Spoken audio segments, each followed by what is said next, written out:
अध्याय में गुरु सत्ता हमें बताएंगी आध्यात्मिक चिकित्सा का मूल है आस्तिकता।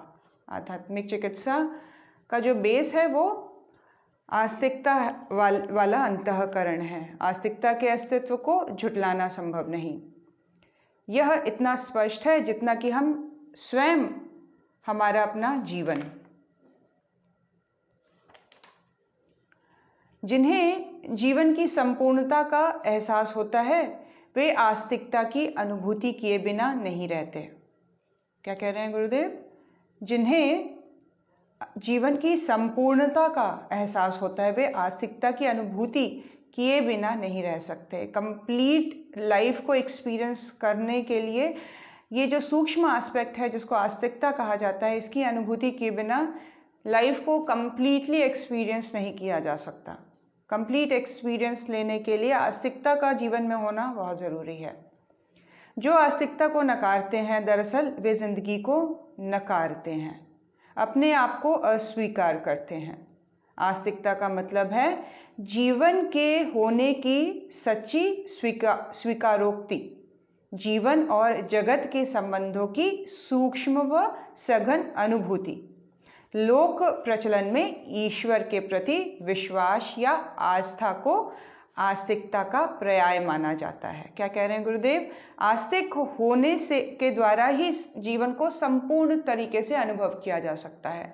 जीवन की संपूर्णता का एहसास, लाइफ की कंप्लीटनेस को एक्सपीरियंस करने के लिए आस्तिकता का होना ज़रूरी है। और आस्तिकता क्या है? आस्तिकता यानी कि जीवन जिस भी प्रकार में उस प्रकार में उसको एक्सेप्ट कर लेना, स्वीकार कर लेना, अपने आप को स्वीकार करना ही आस्तिकता है। आस्तिकता का मतलब है जीवन के होने की सच्ची एक्सेप्टेंस, हम जीवन अपने आप में स्वीकार कर लें पूरी तरह से। और लोक प्रचलन में अगर आस्तिकता शब्द को देखा जाए तो जो व्यक्ति ईश्वर पर विश्वास करता है, ईश्वर के होने पर आस्थावान रहता है, उस व्यक्ति को आस्तिक कहा जाता है। यहाँ पे बता रहे गुरुदेव, वैदिक विद्वान नास्तिको वेदः निंदकः कहकर वेद ज्ञान के प्रति आस्था को आस्तिकता के रूप में परिभाषित करते हैं। जो वैदिक काल के जो वैदिक विद्वान हैं, जो अपने वैदिक काल के ज्ञान को लेकर अपने जीवन में चलते हैं, वो कहते हैं कि नास्तिक वो है जो वेद को स्वीकार नहीं करता। वेद को जो स्वीकार करता है वास्तव में वही आस्तिक है। वेद में आस्था रखने वाले, वेद ज्ञान के प्रति आस्थावान रहने वाला व्यक्ति ही आस्तिकता के रूप में परिभाषित होते हैं। अपने सार मर्म में, प्रचलन में एवं दर्शन में आस्तिकता के बारे में जो भी कुछ कहा गया है वह एक ही सच के विविध रूप हैं। कथन और परिभाषाएं अनेक होने पर भी आस्तिकता का सच एक ही है। जब हम आस्तिकता को ईश्वर के प्रति आस्था कहते हैं तो इसका मतलब इतना ही है कि हमें समष्टि जीवन के प्रति, सर्वव्यापी अस्तित्व के प्रति आस्थावान होना चाहिए।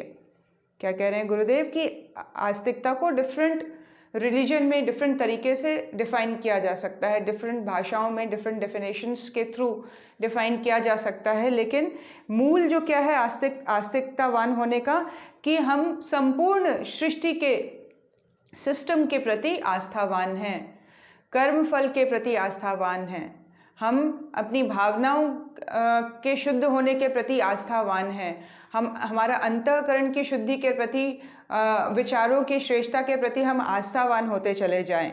परंपरागत ढंग से मतलब सर्वव्यापी अस्तित्व के प्रति आस्थावान हो, मतलब ये जो समस्त सृष्टि है, ब्रह्मांड है, इसके प्रति इसके सिस्टम के प्रति आस्थावान हो। इसमें जो जन्म मृत्यु का क्रम है, कर्म फल का क्रम बना हुआ है ना, जैसा करेंगे वैसा भरने का क्रम बना हुआ है। तो इन सब चीज़ों के प्रति हम जब आस्थावान होते हैं तो हम और अधिक आत्मिक लेवल पर डिसिप्लिन होते चले जाते हैं। हम अपना सही विस्तार कर पाते हैं अगर हम इस नेचर के प्रति, हम प्रकृति के साथ जुड़ते हैं, हम सृष्टि के साथ, हम इस ब्रह्मांड के साथ जुड़ने का जब हम प्रयास करते हैं तो सही आस्तिकता को हम अपने जीवन में अनुभव करते हैं।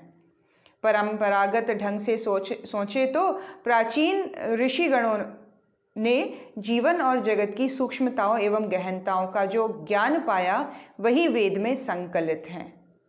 वेद में किस चीज़ को संकलित किया गया है, किस चीज़ को लिखा गया है, संकलन क्या है वेद किस चीज़ का? तो ये ऋषियों के, प्राचीन ऋषियों के एक्सपीरियंसेस का संकलन है, जहाँ उन्होंने जीवन और जगत, जीव और सृष्टि की सूक्ष्मताओं एवं गहनताओं का ज्ञान पाया है कि सूक्ष्म स्तर पर, ऊर्जाओं के स्तर पर, प्राण के स्तर पर, वाइब्रेशन के लेवल पर, जब हम अपने बॉडी के लेवल पर कुछ एक्सपीरियंस करते हैं, कुछ एक्सपेरिमेंट्स करते हैं, अपने आप को संयमित करते हुए, अपने विचारों को संयमित, अपने खान पान को, अपने जीवन जीने के ढर्रे को जब हम एक सिस्टमेटिक तरीके से अलाइन करते हैं, तो जो सूक्ष्म अनुभूतियाँ होती हैं वो किस प्रकार से हमारे जीवन में बढ़ती चली जाती हैं और आगे चलकर रिद्धि सिद्धि और अनुदानों के रूप में हमारे जीवन में वो रिफ्लेक्ट होती हैं, परिलक्षित होती हैं। तो ये क्या है?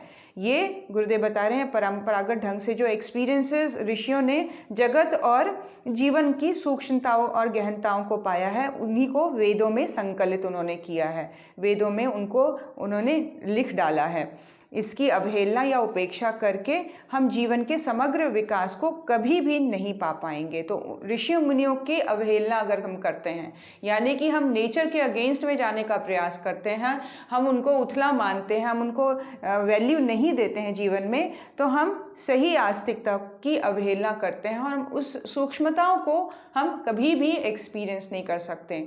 जीवन को पूर्णता के लेवल पर, कंप्लीटनेस के लेवल पर हम कभी एक्सपीरियंस नहीं कर सकते अगर हम आस्तिकता की अवहेलना करते हैं, ऋषि मुनियों की परंपराओं की अवहेलना करते हैं, सृष्टि और प्रकृति की अवहेलना करेंगे, तो हम इसी मनुष्य जीवन में बहुत सारी चीज़ों से अनभिज्ञ रह जाएंगे, अधूरे रह जाएंगे। बीते सालों में विज्ञान के नाम पर आस्तिकता को झुठलाने की अनेकों कोशिश की गई। कई तरह के व्यंग, कटाक्ष, कटुक्तियाँ उच्चरित की गई।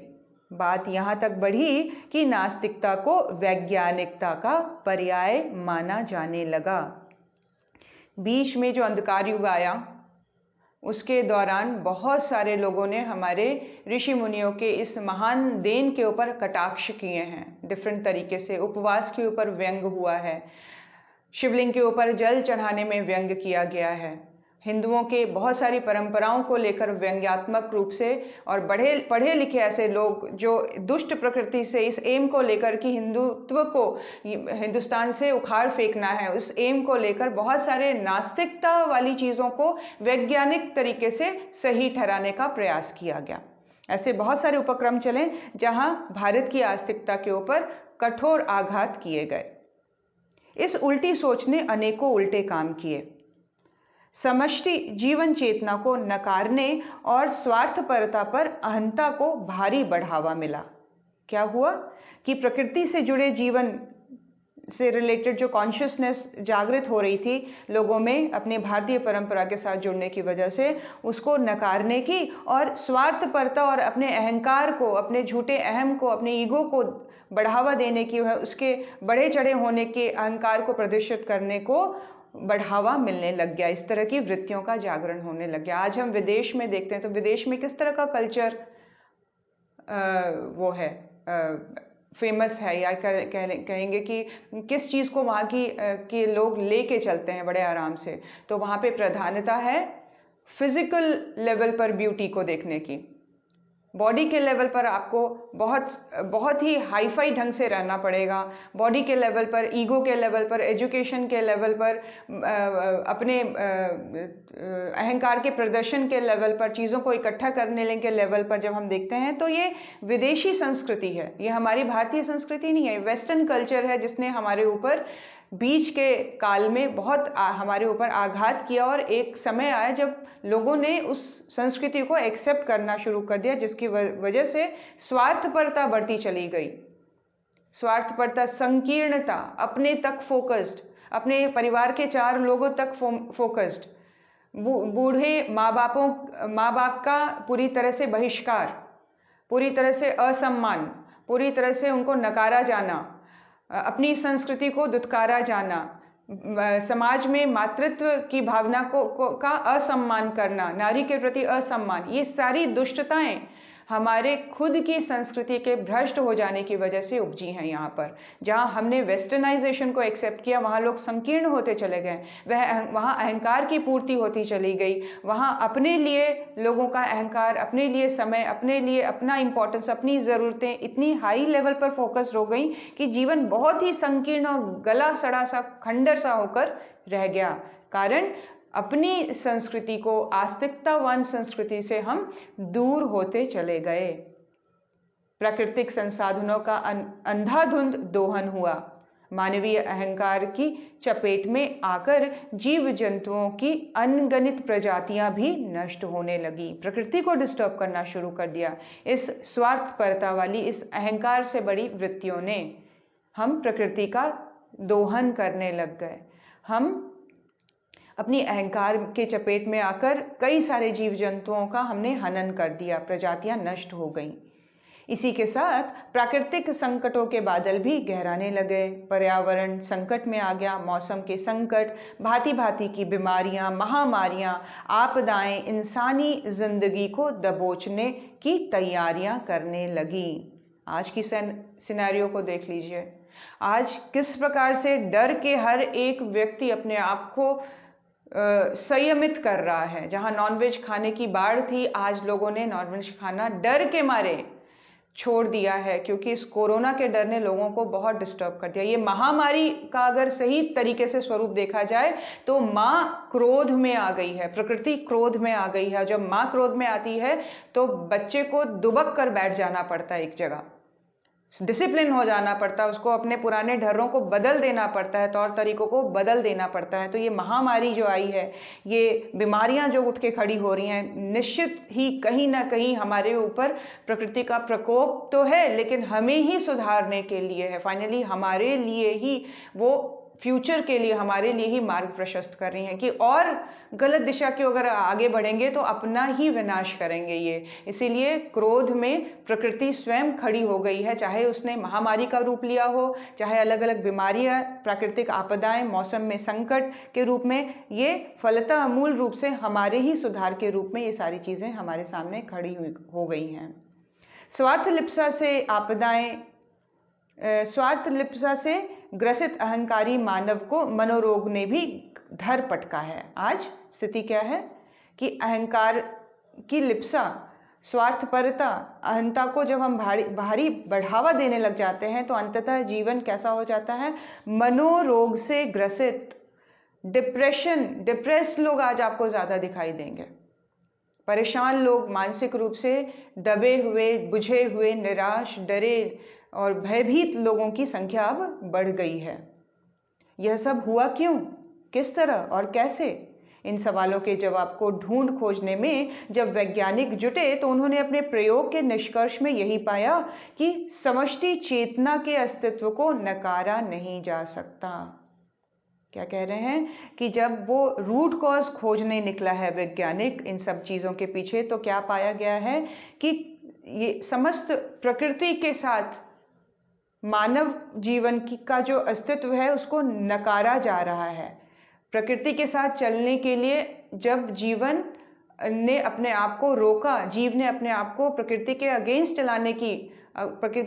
चलने की जब कोशिश की, तो ये इस कोशिश में लंबे समय में इतना सघन अंधेरा छा गया कि प्रकृति इस विकट रूप में हमारे सामने अपने रूप को लेकर खड़ी है। तो कारण क्या है कि हम जब समष्टि चेतना के, इस कंप्लीट कॉन्शियसनेस, इस पूरे सिस्टम को, इस पूरे ब्रह्मांड की एनर्जी के फ्लो के अगेंस्ट जब हम चलना शुरू करते हैं, तो इस तरह के विघटन और नकारात्मक जो स्थितियां हैं ये उत्पन्न होने लग जाती हैं मानव जीवन में।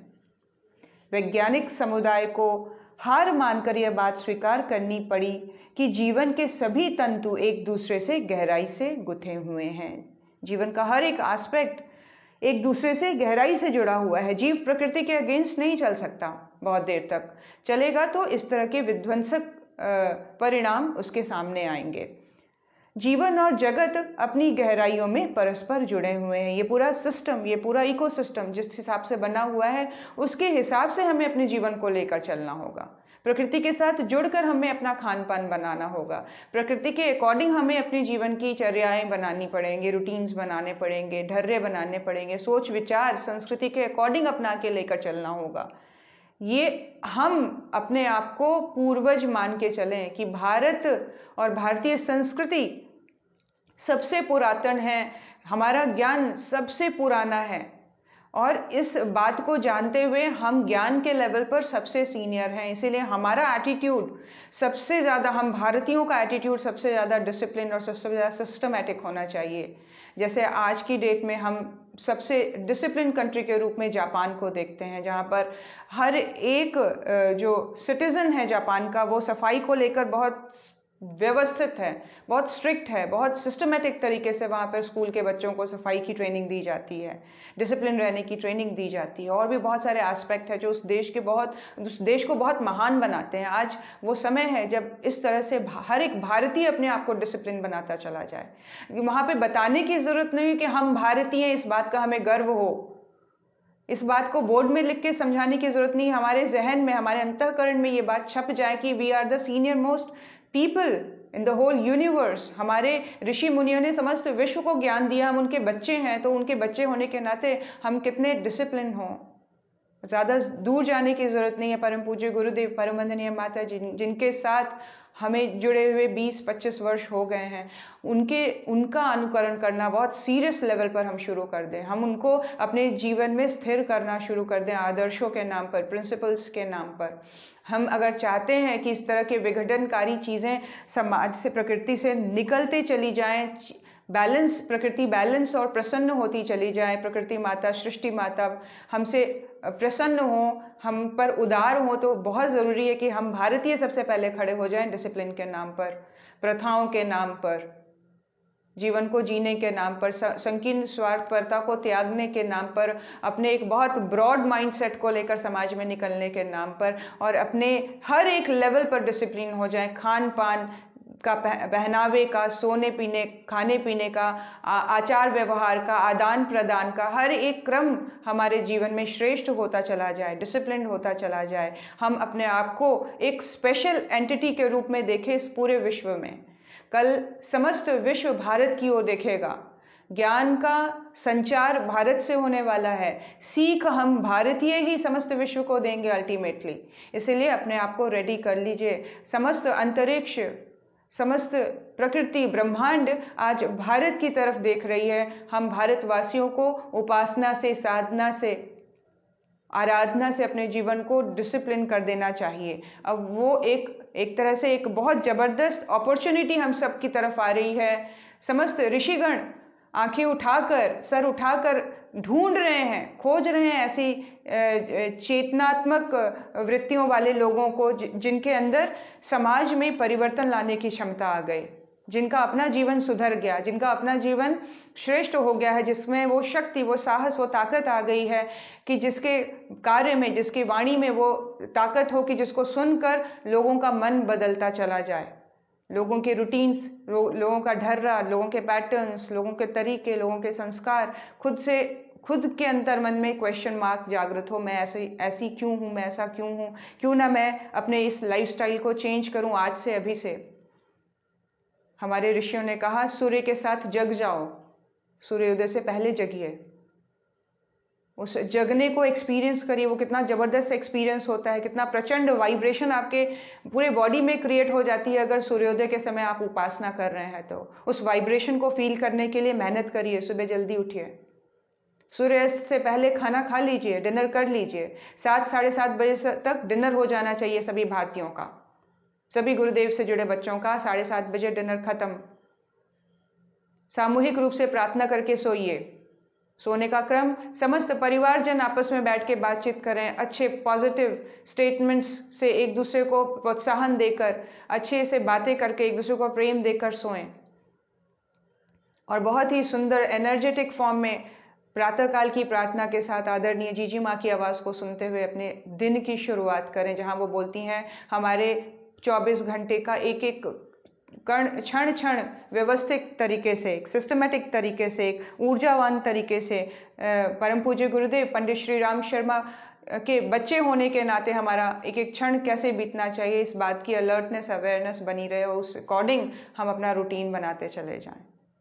तो उस लेवल पर यहाँ पे डिसिप्लिन होने की बात हो रही है कि जहाँ विज्ञान ने इस चीज़ को समझा कि प्रकृति से हम जितना दूर चले जाएंगे उतने ही विघटनकारी जो चीज़ें हैं, परिस्थितियाँ हैं, नेगेटिव परिस्थितियाँ हैं, विध्वंसक परिस्थितियाँ, वो उतनी ही जागृत और चैतन्य होंगी। हमें सिस्टमैटिक होना है, मनुष्य को, और ख़ासकर हम भारतीयों को। हमारे ऊपर, हमारे कंधों में बहुत बड़ी जिम्मेदारी है, क्योंकि इतना ज्ञान, इतनी शक्ति, इतनी ऊर्जा हमें मिल गई है। हम इससे अनभिज्ञ नहीं हैं। अब हम कल को ये नहीं बोल सकते हमें पता नहीं था।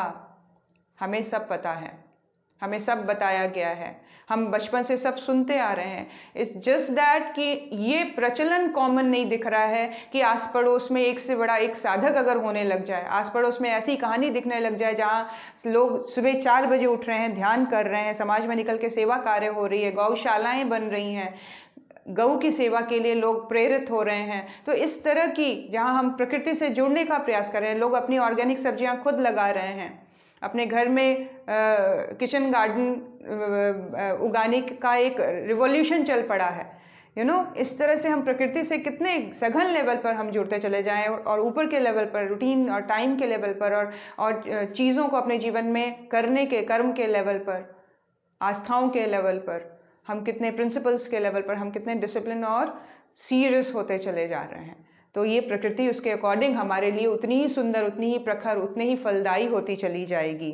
आज वो समय है जहाँ हमें फुल स्टॉप कर दिया गया है, हमें रोक दिया गया, हमें घर के अंदर डाल दिया गया ये कह के कि अभी डिसिप्लिन बनो तब बाहर निकलना। अभी बाहर निकलने में खतरा है।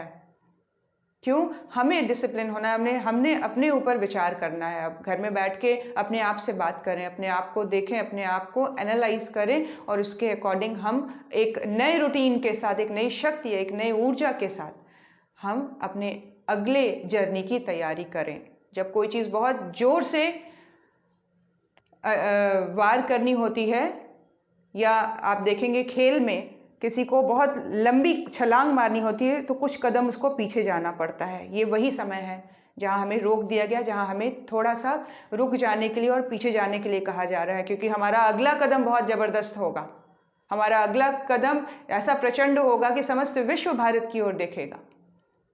इसीलिए रुक जाएं, ठहर जाएं, थम जाएं, अपने सिस्टमैटिक अपने आप को और कर लें, एनर्जेटिक कर लें, और फिर आप कल को जब समाज में निकलें तो लोग आपको सुने और अपने जीवन को बदलते चले जाएं।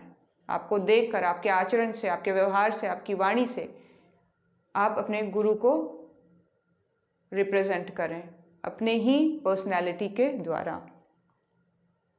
इन्हें अलग समझना भारी भूल है।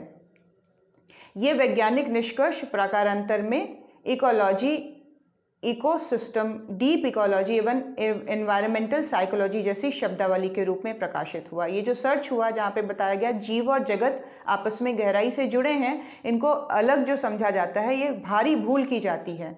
और इस जोड़ को, जहाँ जीव और जगत जुड़ा हुआ है, इसको बहुत सारे टर्म्स दिए गए, deep ecology, ecosystem, ecology, environmental psychology जैसे शब्दावली के रूप में इसको प्रकाशित किया गया। इन तथ्यों को यदि अहंकारी हठवादिता को त्यागते हुए स्वीकारें तो इसे आस्तिकता के अस्तित्व की स्वीकारोक्ति होगी। इस तथ्य को अगर हम पूरी तरह से स्वीकार लें कि हम और प्रकृति एक होकर चलें, हम उसके अगेंस्ट में नहीं जा सकते। हम सिस्टमैटिक तरीके से जो हमारी संस्कृति है उसमें दी हुई चीज़ों के अगेंस्ट में अगर हम चलेंगे तो अंततः एक मोमेंट में तो हम कुछ चीज़ों को बहुत एंजॉय करेंगे, लेकिन आगे चलकर हमारे ही पूरे शरीर की शक्ति का, ऊर्जा का, वीर्य का हरण हो जाएगा, क्षरण हो जाएगा। आज की संस्कृति में नंगापन छाया हुआ है। आज आप बाहर मॉल्स में, मार्केट में घूमने निकल जाइए, नारियां अभद्र तरीके से घूमने में फैशन को फील करती हैं। जितनी ज़्यादा स्किन दिख रही है उतनी ही ज़्यादा वो एजुकेटेड और मॉडर्न फील करती हैं। और लेकिन अंततः ऐसे लोगों का हश्र का हमें पता नहीं है, क्योंकि जब उनका ये हश्र होता है तो वो एक कोने में बंद होकर अपने शरीर को त्यागने के लिए विवश हो जाती हैं, मेंटली डिप्रेस होती हैं। उनका आगे का लाइफ बिल्कुल जहर से भरा हुआ होता है। बच्चे उनके स्वस्थ नहीं होते, उनका आपसी रिलेशन इतना खराब होता है कि नशे के और वो बढ़ते चले जाते हैं। अंततः वो डिप्रेशन को और वो साइकियाट्रिस्ट के पास दौड़ते हुए अपने जीवन को ख़त्म कर देते हैं।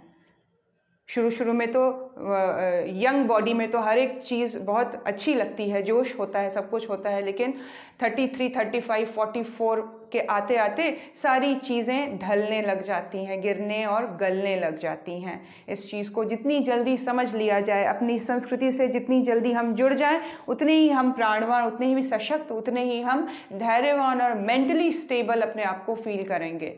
ये एक बात का एक तरह से हम आपको सावधान कर रहे हैं, जो भी इस चीज़ को सुन रहे हैं, कि आप अपने बच्चों में अगर इस तरह की वृत्तियों को देखते हैं तो उनसे आप बात करिए, उनको आप साइकोलॉजिकली एक तरह से उनको आप समझाइए कि किस तरह से हमारी संस्कृति, जहाँ पर शरीर को ढक के रखने की इम्पोर्टेंस दी जाती है और धड़ के नीचे का पार्ट कितनी गहराई से, कितने लेयर्स में ढका होना चाहिए। साड़ी इस तरह से पहनाई जाती है कि एक बहुत सघन लेयर उस पार्ट के ऊपर कवर्ड हो, क्योंकि ऊर्जा का एक बहुत सघन क्षेत्र है वो, जिसको बहुत लेयर्स में ढका हुआ होना बहुत ज़रूरी है। आज नंगापन है, फिर नंगापन आगे बीमारियों के रूप में, और यही नंगापन आगे डिप्रेशन के रूप में रिफ्लेक्ट होने लग जाता है जीवन में।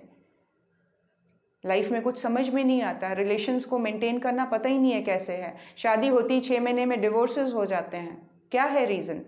यही अव्यवस्था या अनैतिकता या उच्छृंखलता। तो प्रकृति के साथ जीवन को जीने का उपक्रम बनाएं। मनुष्य के पास बुद्धि है, जानवरों की तरह नंगा घूमने की ज़रूरत नहीं है। नंगा घूमना जानवरों के कल्चर में है, वो अपने शरीर को ढकने का कल्चर नहीं, उनको नहीं कपड़े पहनाए जाते हैं।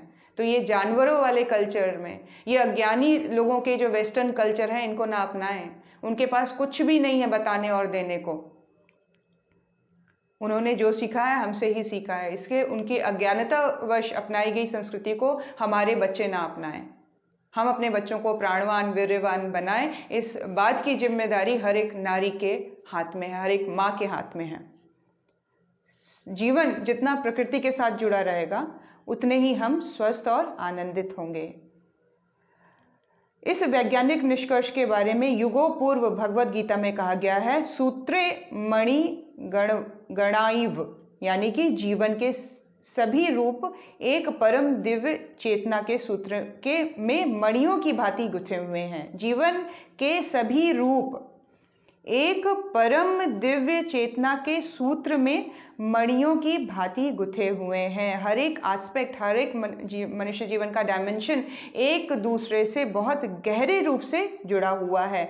अगर इसको हम मोटे रूप में समझें तो पंचकोश साधना में जो कोश बताए गए हैं, लेयर्स बताए गए हैं, जहाँ बॉडी के लेवल पर, विचारों के लेवल पर, भावनाओं के लेवल पर, प्राण के लेवल पर और आस्थाओं के लेवल पर हम अपने आप को डिफरेंट डायमेंशन में समझते हैं या देखते हैं, वो सारे डायमेंशंस आपस में बहुत गहराई से गुथे हुए हैं, जुड़े हुए हैं।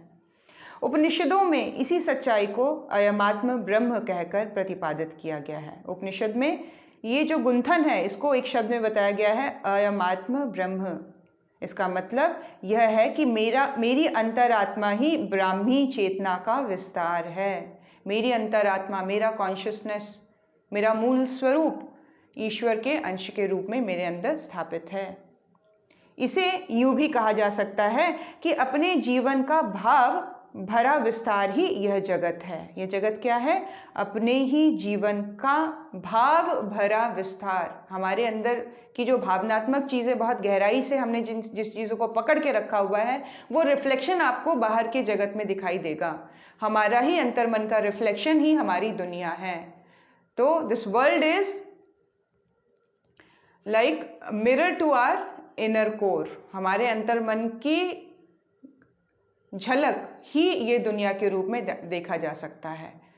ये पूरी दुनिया हमारे ही स्वरूप को रिफ्लेक्ट कर रहा है। ये दुनिया एक शीशे की तरह है जो हमारी ही रिफ्लेक्शन के रूप में हमें दिखाई, सुनाई, अनुभव में आ रहा है। अपने विस्तार में ही समष्टि है, अपने विस्तार में ही समष्टि है। उपनिषद युग की इन अनुभूतियों को कई मनीषी इस वैज्ञानिक युग में भी उपलब्ध कर रहे हैं, और यही वजह है कि उन्होंने आस्तिकता को आध्यात्मिक चिकित्सा के सर्वमान्य सिद्धांत के रूप में मान्यता दी है। आज के भी युग में वैज्ञानिक युग में जो मनीषी हैं, आज के वैज्ञानिक हैं, वो इस चीज़ को एक्सपीरियंस करने का प्रयास कर रहे हैं, जहां वो आस्तिकता को लेकर अगर जीवन में चलते हैं तो किस तरह से उनके जीवन में डिफरेंसेस आते हैं, किस तरह के एक्सपीरियंसेस आते हैं, किस तरह से मानव जीवन की मान्यताओं में बदलाव लाने से, प्रिंसिपल्स में बदलाव लाने से, विश्वास में, निष्ठा में बदलाव लाने से किस तरह से हमारा जीवन रिफ्लेक्ट होता है डिफरेंट तरीके में, डिफरेंट डायमेंशन में। आज का वैज्ञानिक में भी कई ऐसे हैं जो इस चीज़ को जानने का प्रयास कर रहे हैं। उन्होंने आस्तिकता को आध्यात्मिक चिकित्सा के सर्वमान्य सिद्धांत के रूप में मान्यता दी है। ऐसे वैज्ञानिकों ने आस्तिकता को आध्यात्मिक चिकित्सा के सर्वमान्य सिद्धांत के रूप में उन्होंने इस चीज़ को मान्यता दी है। इसी में एक T.L. मिशेल का कहना है, आस्तिकता से इनकार जीवन चेतना को विखंडित कर इसे अपंग, अपाहिज बना देता है। देखिए, डॉक्टर जो वैज्ञानिक का नाम है T.L. मिशेल, इनमें से एक डॉक्टर हैं जिन्होंने, मनीषी हैं जिन्होंने ये जानने का प्रयास किया कि आस्तिकता का अगर संवर्धन किया जाए तो जीवन में क्या परिवर्तन आ जाता है। और इस स्टडी में उन्होंने इस बात को स्वीकार किया कि अगर हम आस्तिकता से इनकार करते हैं अपने जीवन में, तो हम अपने जीवन को बिल्कुल अपाहिज जैसा बना देते हैं, आधा अधूरा, निर्बल, कमज़ोर काय जैसा बना देते हैं। इस इनकार से जीवन में अनेकों नकारात्मक भाव पैदा होते हैं, जिसे बद्ध मूल होने से, जिनके बद्ध मूल होने से कई तरह के रोग होने की संभावना पनपती है। अनास्था, आस्तिकता को से हम अगर इनकार कर देते हैं, हम नास्तिकता को लेकर चलते हैं, हम किसी एक हाईएस्ट लेवल के पावर के अंतर्गत अपने आप को फील नहीं करते, एक डिसिप्लिन के अंतर्गत अपने आप को लाने का प्रयास नहीं करते, उन्मुक्त, उत्शृंखल जानवरों सा जीवन अगर हम जीना शुरू करते हैं, तो क्या होता है कि जीवन में नकारात्मक भाव पैदा होने लग जाते हैं और कई तरह के रोगों की पनपने की संभावना बढ़ती चली जाती है। आज विश्व का सबसे बीमार कंट्री USA है और नई नई बीमारियां विश्व में वहीं होती हैं और यंग से यंग लोग वहाँ पे भयानक रोगों से ग्रसित पाए जाते हैं। डिप्रेशन तो कॉमन है, 90% लोग वहाँ डिप्रेस्ड हैं। ये बात अलग है कि डिप्रेशन की इंटेंसिटी डिफरेंट है, कई लोग बहुत ज़्यादा हैं, कई लोगों को बिना दवाई के, बिना डॉक्टर के नहीं चलता है, कुछ अपने जीवन को ऐसे ही घसीटते, रोते हुए, बिलखते हुए पार करते चले जा रहे हैं और कुछ तो नशे में अपने जीवन को निकालते चले जा रहे हैं। तो it is a very common trend, क्योंकि वहाँ की संस्कृति ने उन्हें डिसिप्लिन, आस्थावान होना नहीं सिखाया। जीवन का जो जीव के अंदर मूल सोर्स है एनर्जी का, वो ही बिल्कुल पूरी तरह से डिस्टर्ब हो जाता है वहाँ की संस्कृति के अकॉर्डिंग चलने से, वहाँ के सिस्टम के अकॉर्डिंग चलने से, कल्चर के अकॉर्डिंग चलने से। तो ये आस्तिकता से दूरी बनाए रखने वाली संस्कृति को अगर हम अपने जीवन में अपनाते चले जाएंगे, उत्शृंखल, उदंड तरीके से खाए पिएंगे, उदंड तरीके से पहनेंगे, उदंड तरीके से समाज में गंदगी को फैलाएंगे, तो अंततः अपना खुद का जीवन ही रोगों से ग्रसित होता चला जाएगा और मानसिक रूप से व्यक्ति पूरी तरह से दुर्बल, निष्काय और बिल्कुल डिप्रेशन वाली स्थिति में आ जाता है। उनका यह भी मत है कि यदि आस्तिकता को सही अर्थों में समझा और आत्मसात कर लिया जाए तो निजी जिंदगी में पनपती हुई कई तरह की मनोग्रंथियों से छुटकारा पाया जा सकता है।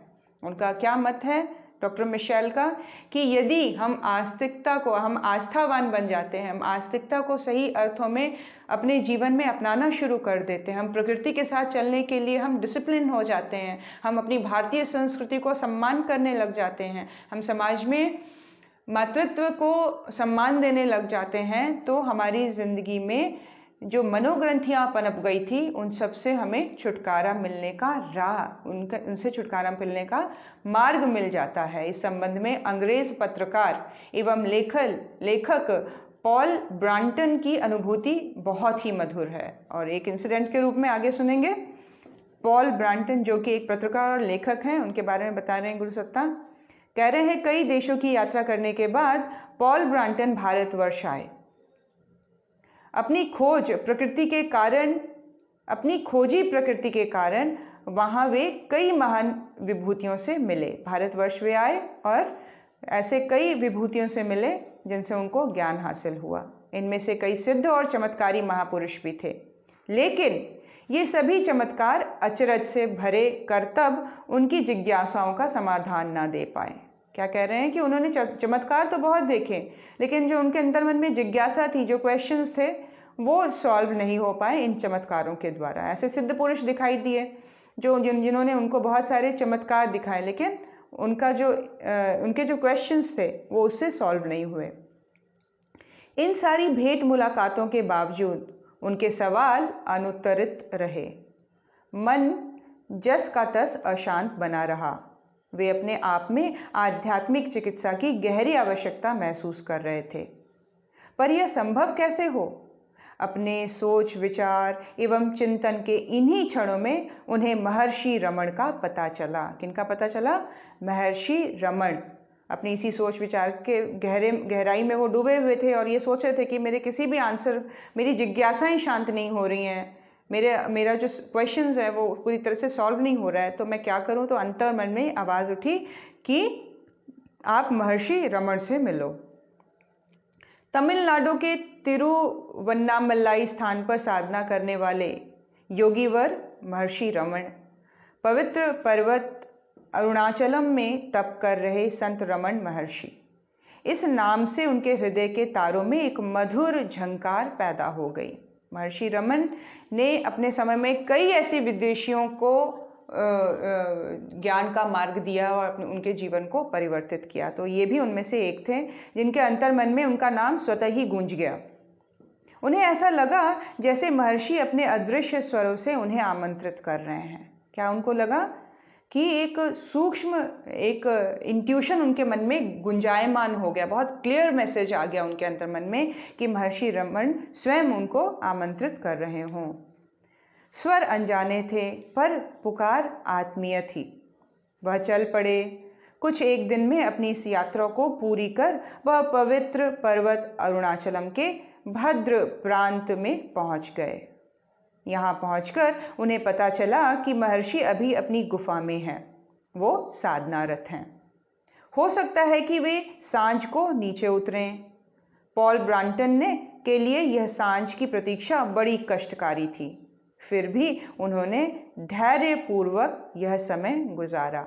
जब वो वहाँ गए, महर्षि रमन अरुणाचलम में अपने गुफा में साधनारत थे और ये पता लगा कि वो अब आपसे कल ही मिलेंगे, तो बड़े धैर्यवान तरीके से उन्होंने अपने प्रतीक्षा की घड़ी को गुजारा। प्रतीक्षा के क्षण बीतने पर महर्षि ने उनकी मुलाकात हुई।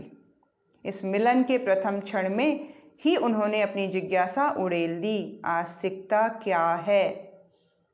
ईश्वर है भी या नहीं?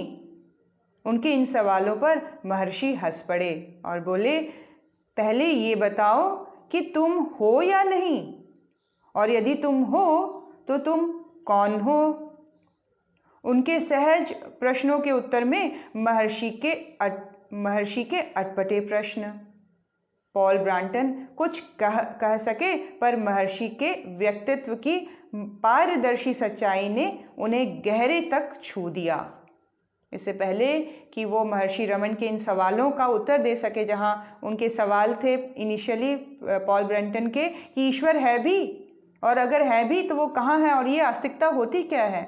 इन सभी प्रश्नों पर प्रश्न डालते हुए महर्षि ने उनसे उल्टे प्रश्न पूछे कि भाई पहले तो तुम ये बताओ कि तुम हो, और तुम अगर हो भी तो तुम कौन हो? और इस सहज प्रश्न ने उनके अंतर्मन को छू दिया, पॉल ब्रांटन के गहरे छू दिया। महर्षि की बातों में उन्हें सत्य का दर्शन हुआ।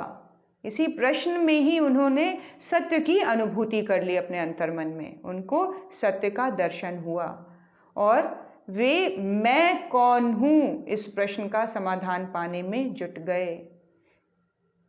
महर्षि रमन का कहना इतना पावरफुल था, इतनी सच्चाई के साथ उन्होंने इस प्रश्न को उनके सामने रखा कि ये प्रश्न उनके अंतर्मन में गूंज गया और इस प्रश्न के उत्तर की खोज में वो पूरी तरह से जुट गए। पॉल ब्रांटन की जिज्ञासा तीव्र थी, उनकी भावनाएं सच्ची थीं। फिर उनमें लगन की कमी भी नहीं थी। महर्षि का प्रश्न ही उनका ध्यान बन गया। वह अपने अस्तित्व की परत दर परत भेदते हुए गहनता में उतरते चले गए। ज्यों-ज्यों वो अपनी गहराई में उतरते, उनका अचरज बढ़ता चला जाता। जैसे जैसे उनको आंसर्स मिलते जा रहे थे, वो और गहराई पे उतर रहे थे और अंदर जा रहे थे, विचारणा के लेवल पर, चिंतन के, मनन के जो मंथन चलता गया वो बहुत गहराई पर उतरता चला गया। परिधि में सीमाएं थीं, परंतु केंद्र में असीमता की अनुभूति हुई। परिधि में जब सरफेस लेवल पर वो इसको जानने का प्रयास कर रहे थे तो वहाँ पे उनको सीमाएं दिखाई दी, लेकिन जहाँ पर केंद्र में जब उन्होंने इस असीमता की अनुभूति की, जब उन्होंने मूल में केंद्र करना शुरू किया, आत्मा में, अपने मूल स्वरूप में केंद्र करना शुरू किया, तो वो देखे कि ये तो, इसकी तो कहीं कोई लिमिट नहीं दिखाई दे रही है, ये असीम है, अद्वितीय है, ये पूरी तरह से वृहद लेवल पर ये उनको समझ में, अनुभव में आने लग गया। मैं की सच्ची पहचान में उन्हें ईश्वर की पहचान मिल गई। आस्तिकता के अस्तित्व का बोध भी हो गया। जब वह वापस महर्षि के पास पहुंचे तो उनके होठों पर बड़ी करुणापूर्ण मुस्कान थी।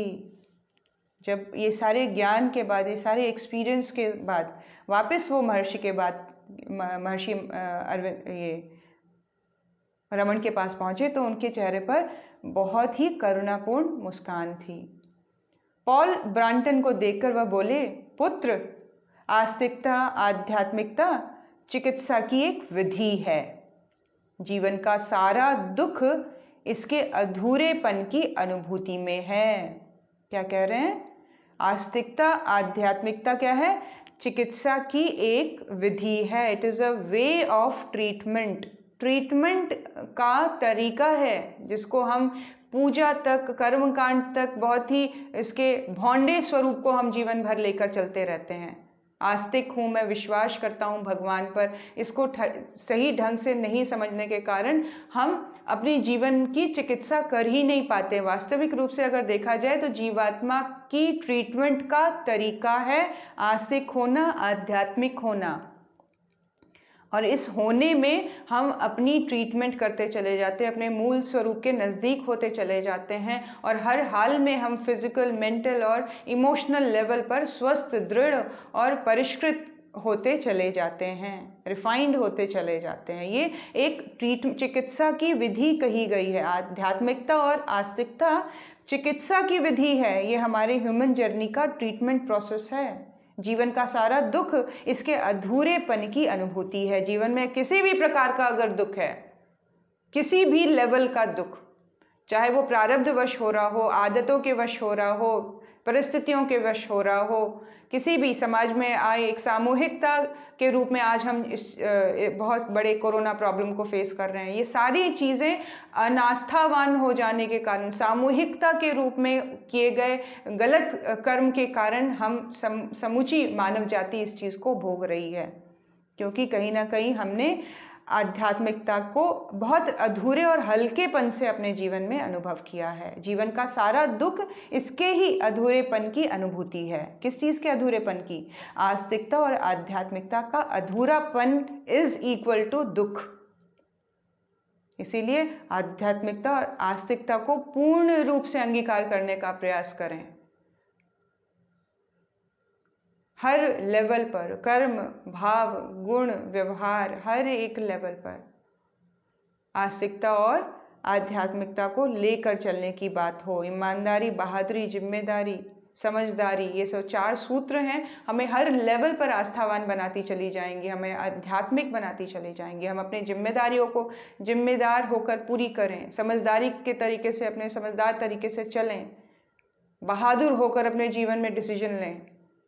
तो इस तरह से हम जब इन सूत्रों को लेकर चलते हैं तो हम पूर्ण आस्थावान और आध्यात्मिक तरीके से अपने जीवन की पूर्ण चिकित्सा करते हुए आगे बढ़ते चले जाते हैं। इसी में अगर ब्रेक आ जाए, अधूरा छोड़ दें, उच्छृंखलता अपना लें, उदंडता अपना लें, मूर्खता अपना लें, निराशा को अपने पास बिठा लें, डर को, भय को अपने पास बिठा लेंगे तो दुख के रूप में ये सारी चीज़ें हमारे जीवन में स्थायी हो जाएंगी, स्थिर हो जाएंगी। तो दुख और कुछ नहीं, आध्यात्मिकता और आस्तिकता का अधूरापन ही है। जब कोई इसे संपूर्णता में अनुभव करता है तो उसके सारे संताप शमित हो जाते हैं। क्या बता रहे हैं महर्षि रमन कि जब कोई जीव आध्यात्मिकता को और आस्तिकता को पूरी तरह से गले लगा लेता है, पूरी तरह से उसके साथ एक हो जाता है, घुल मिल जाता है, इसी की संपूर्णता, आध्यात्मिकता की, आस्तिकता की संपूर्णता को यदि कोई व्यक्ति अंतरात्मा में अनुभव करता है तो वो फिर समस्त संतापों से अपने आप को फ्री कर देता है। शमित हो जाते हैं उसके सारे संताप, नष्ट हो जाते हैं। अपनी अंतरात्मा में ही उसे परमात्मा की झांकी मिलती है। स्वयं के जीवन में ही जगत के विस्तार का बोध है। स्वयं के जीवन का बोध जगत का बोध करा देता है। मैं कौन हूँ का मनन अगर सही दिशा की ओर चल पड़े, गहराई में उतरता चला जाएगा तो ये मनन, ये चिंतन प्रणाली हमें जगत का भी बोध कराती चली जाएगी। जीव और जगत के एक हो जाने की स्थिति आ जाएगी।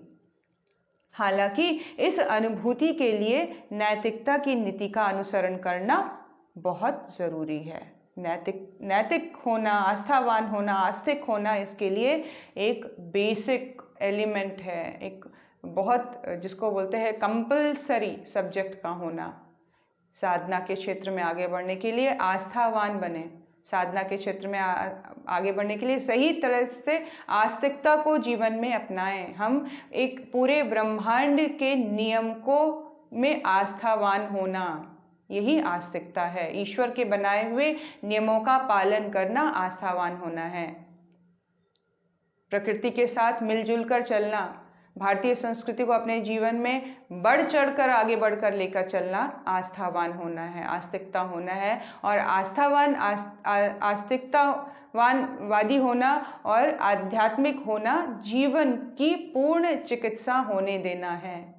आस्तिकता, आध्यात्मिकता ये चिकित्सा पद्धति है, ये विधि है जीवन के ट्रीटमेंट की, लाइफ के ट्रीटमेंट की। लाइफ को पूरी तरह से दुखों से, परेशानियों से, बंधनों से, ग्रंथियों से मुक्त कर देने का प्रोसेस है ये ट्रीटमेंट प्रोसेस, आस्थावान होना। आस्तिकता अपने जीवन में बढ़ाते चले जाएं, आध्यात्मिकता हमारे जीवन में बढ़ता चला जाए। आइए इसी प्रार्थना से गुरु चरणों में नमन। ओम नमो स्वनंताय सहस्त्रमूर्तये सहस्रपादाक्षिशिरोरुबाहवे सहस्रनाम्ने पुरुषाय शाश्वते सहस्रकोटियुगधारिणे नमः।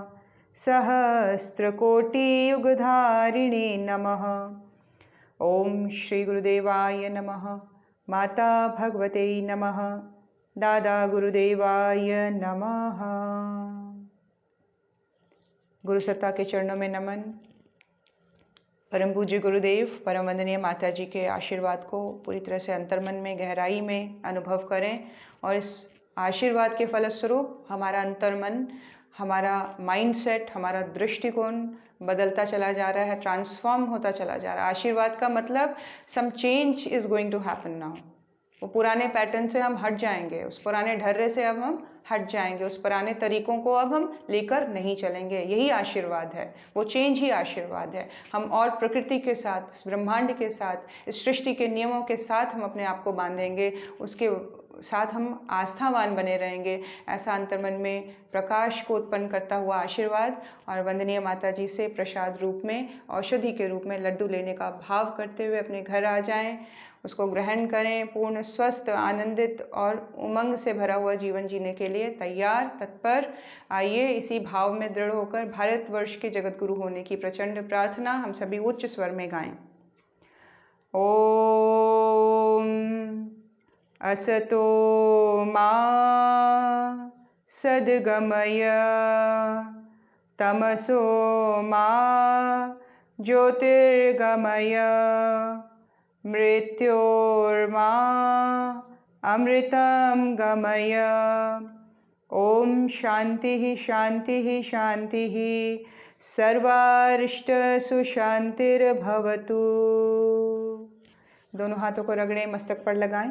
हृदय स्थान पे लगाएं, समस्त शरीर पे लगाएं और ये पूर्ण विश्वास करें कि मैं जहाँ हूँ, जैसे हूँ, जिस भी परिस्थिति में हूँ, मैं पूर्ण संतुष्ट हूँ और गुरु के ये समस्त व्यवस्था को मैं पूरी तरह से नमन करती हूँ, आश्वस्त हूँ। इस व्यवस्था के अंतर्गत मैं गुरु के बहुत ही जबरदस्त, प्रचंड, पावरफुल छत्र छाया के अंतर्गत हूँ। अपने आप को शांत करें, अपने आप को स्थिर, दृढ़ और पूरी तरह से संतुष्टि का भाव अपने अंतर्मन में जागृत करें। आइए